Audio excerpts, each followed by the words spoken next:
Assalamualaikum warahmatullahi wabarakatuh.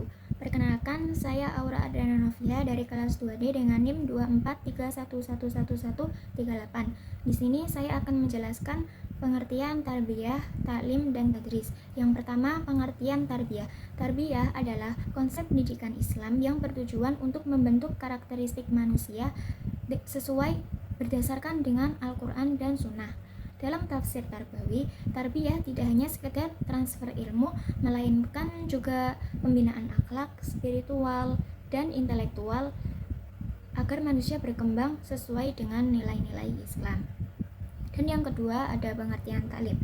Taklim berasal dari kata allama yang berarti mengajarkan, memberikan pengetahuan atau mendidik. Taklim berasal dari pola wazan fa'ala yufa'ilu taf'ilan yang berarti menunjukkan makna intensifikasi atau pengulangan. Sehingga taklim berarti pengajaran yang dilakukan dengan penuh pengulangan agar pemahamannya lebih kuat. Kemudian yang ketiga ada pengertian tadris. Tadris berasal dari pola wazan darasa yadrusu darsan yang berarti pengajaran atau pembelajaran. Dalam kamus bahasa Indonesia, pengajaran berarti proses, cara, dan perbuatan mengajar. Dalam pengajaran, adanya interaksi antara yang mengajar atau mudaris dan belajar atau mutadaris. Secara luas, at-tadris adalah upaya untuk menyiapkan murid agar dapat membaca, menulis, dan mengkaji sendiri, yang dilakukan dengan cara membacakan, pengulangan, menyebutkan berulang-ulang, dan bergiliran menjelaskan agar murid itu lebih paham. Dan di sini saya akan menjelaskan perbedaan taklim, tarbiyah, dan tadris. Taklim lebih berfokus pada pemberian ilmu, sedangkan tarbiyah lebih berfokus pada pembinaan karakteristik dan akhlak. Sementara tadris lebih mengacu pada proses mengajar yang sistematis dan metodis. Peran pendidik dalam taklim adalah menyampaikan ilmu secara jelas dan sistematis. Dalam tarbiyah berperan sebagai pembimbing dan teladan dalam bentuk karakter. Sedangkan tadris lebih sebagai pengajar profesional yang mengikuti kurikulum dan metode pengajaran tertentu. Metode yang digunakan taklim seiring berupa pengajaran langsung seperti ceramah atau diskusi. Dalam tarbiyah melibatkan pengalaman hidup, keteladanan, pembiasaan, cerminan dari lingkungan sekitar. Sementara tadris lebih menekankan metode akademik yang terstruktur seperti penggunaan buku ajar, evaluasi, dan ujian. Tujuan dari taklim agar seseorang memiliki pengetahuan tentang suatu bidang ilmu. Kalau tarbiyah bertujuan agar seseorang memiliki karakter yang baik dan kepribadian yang baik juga. Sedangkan tadris bertujuan untuk menyampaikan materi pembelajaran dengan sistematis sesuai dengan kurikulum sehingga siswa bisa memahami, menguasai ilmu secara akademik. Kemudian surat yang berkaitan dengan tarbiyah. Yang pertama yaitu Al-Fatihah ayat 2 yang berbunyi Alhamdulillahirabbil alamin. Artinya segala puji bagi Allah, Tuhan semesta alam. Dan yang kedua ada surat Al-Isra ayat 24 yang berbunyi wahfid lahuma janahan dzulli minar rahmah wa qur rabbirhamhuma kama rabbayani shaghira. Dan yang ketiga ada surat Asy-Syu'ara ayat 16 yang berbunyi fatina fir'auna faqula inna rasulu rabbil alamin. Yang artinya, maka datanglah berdua kepada Fir'aun dan katakan, sesungguhnya kami adalah utusan Tuhan semesta alam. Dan tafsir Tarbawi Al-Fatihah ayat 2 mengajarkan tauhid bahwa segala pujian hanya milik Allah, Sang Pencipta dan Pemelihara alam. Ayat ini menanamkan sikap syukur, rendah hati, dan tanggung jawab, serta membentuk toleransi dan persaudaraan. Ayat ini menjadi dasar pendidikan keimanan, akhlak, sosial, dan spiritual. Surah Al-Isra ayat 24 mengajarkan pentingnya berbakti kepada orang tua dengan penuh kasih sayang dan rendah hati. Islam menekankan sikap hormat dan kesabaran dalam merawat mereka. Surah Asy-Syu'ara ayat 16 berisi tentang perintah Allah kepada Nabi Musa dan Harun untuk pergi kepada Fir'aun dan menyampaikan dakwah dengan penuh keyakinan. Ayat ini mengajarkan nilai keberanian dan tanggung jawab dalam menyampaikan kebenaran. Meskipun dihadapi oleh penguasa yang zalim, dalam pendidikan tarbawi, ayat ini menanamkan sikap percaya diri, keteguhan hati, dan kepatuhan kepada perintah Allah. Kedua, surat yang berkaitan dengan taklim, Yang pertama ada surat Al-Baqarah ayat 31 yang berbunyi وَعَلَّمَ آدَمَ الْأَسْمَاءَ كُلَّهَا ثُمَّ عَرَضَهُمْ عَلَى الْمَلَائِكَةِ فَقَالَ أَنْبِئُونِي بِأَسْمَاءِ هَؤُلَاءِ إِنْ كُنْتُمْ صَادِقِينَ. Yang artinya dia mengajarkan kepada Adam nama-nama benda seluruhnya. Kemudian dia memperlihatkan kepada para malaikat seraya berfirman, sebutkan kepadaku nama-nama benda ini jika kamu benar. Kemudian yang kedua ada surat Ar-Rahman ayat 2 yang berbunyi Allamal Quran, yang artinya yang telah mengajarkan Al-Quran. Kemudian yang ketiga ada surat Ar-Rahman ayat 4 yang bunyinya Allamahul Bayan, artinya dia mengajarinya pandai menjelaskan. Yang keempat ada surat Al-Kahfi ayat 66 yang berbunyi qala lahu Musa hal attabi'uka ala an tu'allimani mimma ullimta rusyda, yang artinya Musa berkata kepadanya, bolehkah aku mengikutimu agar engkau mengajarkan kepadaku ilmu yang benar dari apa yang telah diajarkan kepadamu untuk menjadi petunjuk. Kemudian tafsir Tarbawi surah Al-Baqarah ayat 31 menjelaskan bahwa Allah mengajarkan nama-nama benda kepada Nabi Adam sebagai bentuk keistimewaan. Ayat ini menekankan pentingnya pendidikan dan ilmu pengetahuan sebagai anugerah yang harus dikembangkan. Ilmu menjadi dasar bagi manusia dalam menjalankan tugasnya sebagai khalifah di bumi. Manusia harus terus mencari ilmu karena adalah suatu kewajiban bagi manusia. Kemudian surat Ar-Rahman ayat 2 yang telah mengajarkan Al-Quran menekankan bahwa Allah sebagai Maha Pengasih telah memberikan Al-Quran sebagai petunjuk bagi manusia. Dalam tafsir Tarbawi, ayat ini mengajarkan bahwa pendidikan utama dalam Islam adalah memahami dan mengamalkan Al-Quran. Ayat ini juga mengajarkan bahwa Al-Quran adalah bentuk kasih sayang Allah kepada makhluk sehingga harus dipelajari dengan sungguh-sungguh sebagai pedoman hidup. Kemudian yang ketiga surat Ar-Rahman ayat 4 dia mengajarkan manusia berbicara, menunjukkan bahwa kemampuan berbicara adalah anugerah dari Allah. Dalam tafsir Tarbawi ini menekankan pentingnya menggunakan bahasa dengan baik untuk menyampaikan kebenaran dan membangun komunikasi yang bermanfaat. Kemampuan ini harus dimanfaatkan untuk berdakwah, menyebarkan ilmu dan menjaga hubungan sosial yang harmonis. Kemudian tafsir surat Al-Kahfi ayat 66 menceritakan Nabi Musa yang rendah hati meminta belajar kepada Khidir dengan berkata, bolehkah aku mengikutimu agar engkau mengajarkan kepadaku ilmu yang benar di antara ilmu-ilmu yang telah diajarkan kepadamu. Dalam tafsir Tarbawi, ayat ini mengajarkan pentingnya kerendahan hati dalam menuntut ilmu, bahwa seorang guru memiliki kedudukan yang harus dihormati. Kemudian ayat yang berkaitan dengan tadris, yaitu ada Al-An'am ayat 105 yang berbunyi wa kadzalika nusarriful ayati waliyaqulu darasta walinubayyinahu liqaumin ya'lamun, yang artinya demikianlah kami menjelaskan berulang-ulang ayat kami agar orang-orang mengambil pelajaran darinya, dan agar mereka orang-orang musyrik mengatakan engkau telah mempelajari ayat-ayat itu dari ahlul kitab, dan agar kami menjelaskan Al-Quran kepada kaum yang mengetahui. Kemudian ada surah Al-An'am ayat 165 yang berbunyi wa huwallazi ja'alakum khalaifal ardi wa rafa'a ba'dakum fawqa darajatil liyabluwakum fima atakum inna rabbaka sari'ul iqab wa innahu laghafurur rahim, yang artinya dialah yang menjadikan kamu sebagai khalifah di bumi dan dialah yang meninggikan sebagian kamu beberapa derajat atas bagian yang lain untuk menguji kamu atas apa yang diberikannya kepada kamu. Sesungguhnya Tuhanmu sangat cepat hukumannya. Sesungguhnya dia maha mengampun dan lagi maha penyayang. Dan ada surat Al-A'raf ayat 169 yang berbunyi faqalafa min ba'dihim khalfu warisul kitaba ya'khuduna 'arada hadal adna wa yaquluna sayughfaru lana wa iyatihim 'aradun misluhu ya'khudu alam yuqad 'alaihim mitsaqul kitaba alla yaqulu 'ala Allahi illa al-haq wa darasu ma fi wan darul akhiratu khairu limani wan darul akhiratu khairu lil ladina yattaqun afala taqilun, yang artinya kemudian setelah mereka datanglah generasi yang buruk yang mewarisi kitab suci Taurat. Mereka mengambil harta benda duniawi yang rendah ini sebagai ganti dari kebenaran.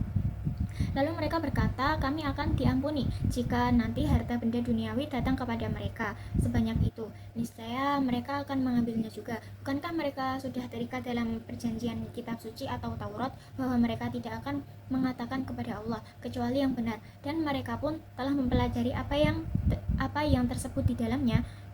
Negeri akhirat itu lebih baik bagi mereka yang bertakwa, maka tidaklah kamu mengerti. Kemudian Al-Qalam ayat 37 yang berbunyi Am lakum kitabun fihi tadrusun, yang artinya apakah kamu mempunyai kitab yang diturunkan Allah yang kamu pelajari.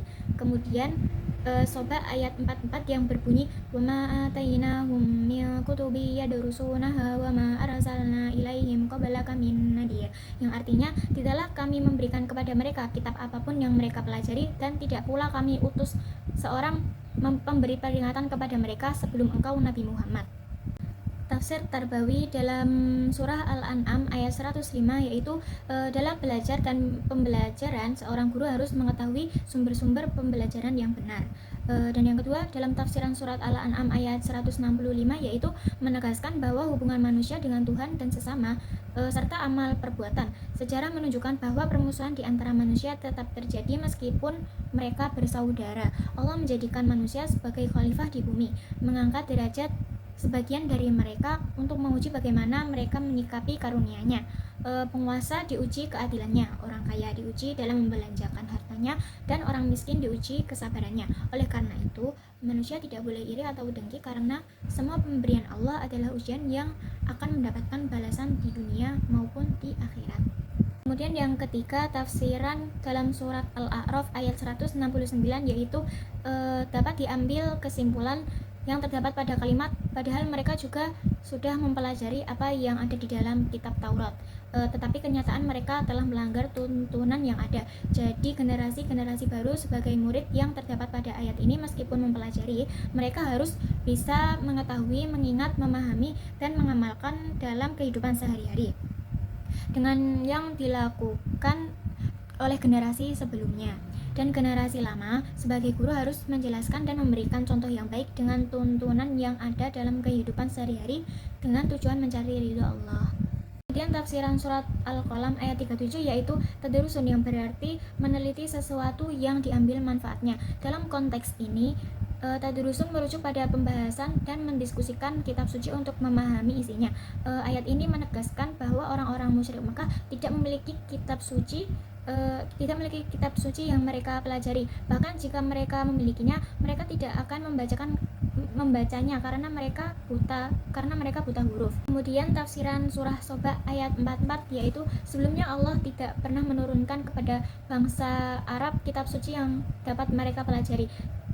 Dan sebelum kedatanganmu Muhammad, kami tidak pernah mengutus kepada mereka seseorang memberi peringatan yang menginginkan akibat buruk dari sikap ingkar mereka. Soal kedua tentang pengertian hakikat ilmu. Hakikat ilmu dalam Al-Quran menekankan penelaahan terhadap fenomena-fenomena alam dan insani yang menggunakan indera dan empiris. Juga mengutuhkan penelaahan ini dengan perenungan dan penalaran rasional yang pada akhirnya semua itu jatuh pada rangkaian agama. Kemudian surat yang berkaitan dengan hakikat ilmu itu ada Al-Mujadalah ayat 11 yang berbunyi Ya ayyuhalladzina amanu idza qila lakum tafassahu fil majalisi fafsahu yafsahillahu lakum wa idza qila unshuzu fanshuzu yarfa'illahu alladzina amanu minkum walladzina utul ilma darajat wallahu bima ta'maluna khabir, yang artinya wahai orang-orang yang beriman, apabila dikatakan kepada kamu berilah kelonggaran di dalam majelis-majelis, lampangkanlah, niscaya Allah akan memberikan kelapangan untukmu. Dan apabila dikatakan berdirilah, maka kamu berdirilah. Dan Allah niscaya akan mengangkat orang-orang yang beriman di antara kamu dan orang-orang yang diberi ilmu beberapa derajat. Allah Maha meneliti setiap apa yang kamu kerjakan. Kemudian ada surat Thaha ayat 114 yang berbunyi Fata'alallahul malikul haq wa la taj'al bil qur'ani min qablu an yuqda ilaika wahyu wa qur rabbi zidni ilma, yang artinya Maha tinggi Allah, Raja yang sebenar-benarnya. Janganlah engkau Nabi Muhammad tergesa-gesa dalam membaca Al-Quran sebelum selesai pewahyuan kepadamu, dan katakanlah ya Tuhanku, tambahkanlah ilmu kepadaku. Kemudian surat An-Naml ayat 15 yang berbunyi walaqad atayna Dawuda Sulaimana ilma wa qala alhamdulillahilladzi faddala ala katsirin min ibadihil mu'minin, yang artinya sungguh kami benar-benar telah menganugerahkan ilmu kepada Daud dan Sulaiman, keduanya berkata segala puji bagi Allah yang melebihkan kami daripada kebanyakan hamba-hambanya yang mukmin. Kemudian ada surat Qasas ayat 14 yang berbunyi walamma baligha syuddahu wastawa atainahu husma wa ilma wa kadzalika najzil muhsinin, yang artinya setelah Musa dewasa dan sempurna akalnya, kami menganugerahkan kepadanya hikmah dan pengetahuan. Demikianlah kami memberikan balasan kepada orang-orang yang berbuat kebaikan. Kemudian tafsir Tarbawi surat Al-Mujadalah ayat 11 mengajarkan bahwa Allah akan mengangkat derajat orang-orang yang beriman dan berilmu. Dalam tafsir Tarbawi, ayat ini menekankan bahwa ilmu dan iman adalah kunci kemuliaan seseorang di dunia, baik di dunia maupun di akhirat.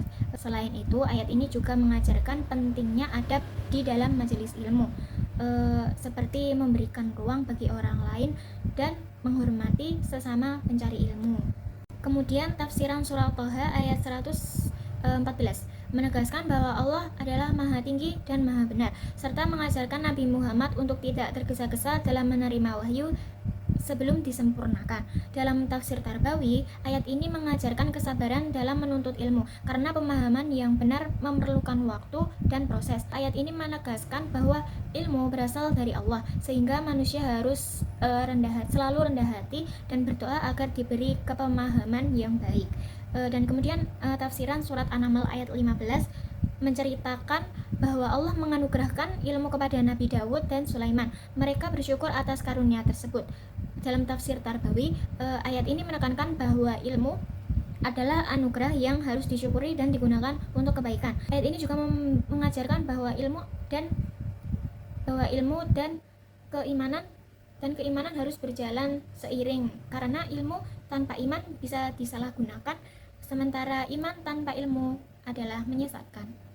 Kemudian penafsiran surah Al-Qasas ayat 14 menceritakan bahwa ketika Nabi Musa mencapai usia dewasa, Allah memberikan hikmah dan ilmu sebagai tanda kebaikannya. Dalam tafsir Tarbawi, ayat ini mengajarkan bahwa kedewasaan bukan hanya soal usia, tetapi juga kedalaman ilmu seseorang. Ilmu yang benar itu harus disertai dengan hikmah agar dapat digunakan dengan baik. Selain itu, ayat ini menekankan bahwa setiap pencapaian ilmu adalah anugerah Allah, sehingga harus disyukuri dan dimanfaatkan untuk kebaikan. Kemudian pengertian tujuan pendidikan dalam Al-Quran tidak hanya terbatas pada aspek akademik atau intelektual, tetapi juga mencangkup ke pembentukan akhlak, keimanan, dan ketakwaan kepada Allah. Pendidikan dalam Islam diarahkan untuk menciptakan individu yang berilmu, berakhlak mulia, dan memiliki pemahaman yang mendalam tentang tujuan kehidupan. Kemudian surat yang berkaitan dengan tujuan pendidikan ada At-Taubah ayat 122 yang berbunyi, "Wa ma kana al-mu'minuna liyunfiru kaffatan walaula nafara min kulli firqatin minhum ta'ifatun liyatafaqahu fid-din wa liyunziru qaumahum idza daraja'u ilaihim la'allahum yahdharun." Yang artinya dan tidak sepatutnya orang-orang mukmin itu semuanya pergi ke medan perang. Mengapa sebagian dari setiap golongan di antara mereka tidak pergi untuk memperdalam pengetahuan agama mereka dan untuk memberi peringatan kepada kaumnya jika mereka telah kembali, agar mereka dapat menjaga dirinya. Kemudian ada surat An-Nahl ayat 90 yang berbunyi, "Innallaha ya'murukum bil adli wal ihsani wa ita'i dzil qurba wa yanha 'anil fahsya'i wal munkari wal baghi ya'idukum la'allakum tadakkarun." Yang artinya, sesungguhnya Allah menyuruh kaum berlaku adil dan berbuat kebajikan, memberikan kepada kaum kerabat, dan Allah melarang dari perbuatan keji, kemungkaran, dan permusuhan. Dia memberi pengajaran kepadamu agar kamu bisa mengambil pelajaran. Kemudian ada Sofa ayat 28 yang berbunyi, "Wa ma arsalnaka illa kaffatan lin-nasi basyiran wa nadhira walakin aktsaran nasa la ya'lamun." Yang artinya, dan kami tidak mengutus kamu melainkan kepada manusia seluruhnya sebagai pembawa berita gembira dan sebagai pemberi peringatan, tetapi kebanyakan manusia tidak mengetahuinya. Kemudian surat Az-Zariyat ayat 56 yang berbunyi, "Wa ma khalaqatul jinna wal insa illa liya'budun." Yang artinya, dan tidaklah aku menciptakan jin dan manusia hanya untuk beribadah kepadaku. Dan kemudian Az-Zariyat ayat 58 yang berbunyi, "Innallaha huwar razzaqu dzul quwwatil matin." Yang artinya, sesungguhnya Allah dialah yang maha pemberi rezeki, yang mempunyai kekuatan yang sangat kokoh. Kemudian ada surat Shad ayat 29 yang berbunyi, kutiba anzalnahu ilaika mubarakul liyadabbaru ayati waliyatadakkaru ulul albab, yang artinya ini adalah sebuah kitab yang kami turunkan kepadamu, penuh dengan berkah, supaya mereka memperhatikan ayat-ayatnya dan supaya mereka mendapatkan pelajaran orang-orang yang mempunyai pikiran. Penafsiran Tafsir Tarbawi Surat At-Taubah ayat 122 menekankan bahwa semua orang tidak harus wajib ikut berperang. Sebagian harus tetap belajar agama agar dapat mengajarkan dan memberikan peringatan kepada masyarakat. Dalam Tafsir Tarbawi ini, ayat ini mengajarkan pentingnya pembagian peran dalam kehidupan, di mana ada yang berjihad di medan perang dan ada juga yang berjihad dengan ilmu. Ayat ini juga menegaskan bahwa menuntut ilmu agama adalah tanggung jawab bagi bersama. Kemudian ada penafsiran surat An-Nahl ayat 90. Tafsir ini yang menekankan bahwa Allah menurunkan hambanya untuk berlaku adil, berbuat baik, dan menjaga silaturahmi, serta melarang perbuatan keji, kemungkaran, dan permusuhan. Adil diartikan sebagai beraksi bahwa Allah yang berhak disembah, sedangkan ihsan, kebaikan, adalah beramal dengan ikhlas, baik secara tersembunyi maupun terang-terangan. Allah juga memerintahkan untuk memberikan hak kepada kaum kerabat, akan membantu orang miskin. Kemudian penafsiran surat Soba ayat 28. Tafsir ini menjelaskan bahwa tugas utama Nabi Muhammad adalah memberikan kabar gembira dan peringatan tentang pahala dan azab Allah. Orang-orang yang menolak dakwahnya dan bersikap bodoh atau keras kepala karena tidak memiliki ilmu yang benar dan enggan mengamalkannya. Salah satu bukti kebodohan mereka adalah meminta hal-hal yang tidak relevan sebagai alasan untuk menolak kebenaran. Kemudian tafsir surat Az-Zariyat ayat 56, menurut tafsir Tahlili, ayat ini menegaskan bahwa Allah tidaklah menciptakan jin dan manusia agar mereka menyembah kepadanya. Pendapat tersebut sama dengan pendapat Az-Zajjaj. Tetapi ahli tafsir yang lain berpendapat bahwa maksud ayat tersebut ialah bahwa Allah tidak menjadikan jin dan manusia kecuali untuk tunduk kepadanya dan untuk merendahkan diri. Maka setiap makhluk, baik jin atau manusia, wajib tunduk pada peraturan Tuhan, merendahkan diri terhadap kehendaknya, menerima apa yang ditakdirkan. Mereka dijadikan atas kehendaknya dan diberi rezeki sesuai apa yang telah ditentukan. Kemudian tafsir Az-Zariyat ayat 58, menurut tafsir Tahlili, pada ayat ini menerangkan bahwa sesungguhnya Allah tidak perlu meminta bantuan kepada mereka atau hambanya untuk sesuatu kemanfaatan atau kemudaratan, dan tidak pula menghendaki rezeki dan memberikan makan seperti apa yang dikerjakan oleh para majikan terhadap buruhnya. Dalam segala urusan mereka memerlukan Allah. Allah menciptakan mereka dan memberi rezeki mereka. Dialah yang mempunyai kekuasaan, kemampuan, dan kekuatan yang tak terhingga. Kemudian penafsiran surat Shad ayat 29. Tafsir ini menjelaskan Al-Quran adalah kitab yang penuh berkah, berisi tentang ilmu, petunjuk, penyembuhan, pengetahuan, dan cahaya bagi manusia. Tujuan diturunkannya Al-Quran ini agar manusia merenungkan kembali dan memahami ayat-ayatnya, sehingga mereka dapat mengambil ilmu dari Al-Quran tersebut. Kemudian soal yang ketiga, jelaskan apa yang dimaksud dari kitab Sofa Al-Tafasir. Penjelasan ini menjelaskan nama-nama Allah, khususnya Allah dan Rob. Nama Allah adalah nama yang paling besar dan paling agung mencakup dari semua nama-nama Allah, menunjukkan kepada wujud Tuhan yang paling hakiki, yang memiliki segala sifat ketuhanan. Dan nama Rob ini berkaitan dengan konsep pemeliharaan dan perawatan, yakni orang yang memperbaiki, merawat, mengurus sesuatu. Dalam konteks ini, Rob bukan berarti hanya Tuhan, tetapi juga mencangkup semua pemilik, pemeliharaan, dan yang disembah serta yang ditaati.